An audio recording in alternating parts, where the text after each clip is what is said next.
அண்ணன் தமிழின்பால் வைத்துள்ள பற்றுதலை உலகறிய அந்த அண்ணனுக்கு ஒரு சிலை சென்னையிலே வைத்தபோது ஆட்காட்டி விரல் மட்டும் காட்டி நின்றார். ஆணையிடுகிறார் எம் அண்ணா என்றிருந்தோம். ஐயகோ, இன்னும் ஓராண்டே வாழப்போகிறேன் என்று அவர் ஓர்விரல் காட்டியது இன்றென்றோ புரிகிறது. எம் அண்ணா, இதயம் அண்ணா, படைக்கஞ்சா தம்பி உண்டென்று பகிர்ந்தாயே, எமை விடுத்து பெரும் பயணம் ஏன் தொடர்ந்தாய்?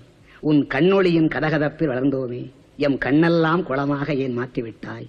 நிழல் நீதான் என்று இருந்தோம், நீ கடல் நிலத்துக்குள் நிழல் தேடப் போய்விட்டாய். நியாயந்தானா?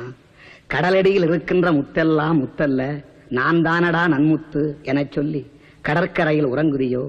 நாத இசை கொட்டுகின்ற நாவை ஏன் சுருட்டி கொண்டாய்? விரல் அசைத்து எழுத்துலகில் வித்தைகளை செய்தாயே, அந்த விரலை ஏன் மடக்கி கொண்டாய்? கண்மூடிக்கொண்டு நீ சிந்திக்கும் பேரழகை பார்த்துள்ளேன். இன்று மண்மூடிக்கொண்டு உன்னை பார்க்காமல் தடுப்பதென்ன கொடுமை? கொடுமைக்கு முடிவு கண்டாய், எமை கொடுமைக்கு ஆளாக்கி ஏன் சென்றாய்?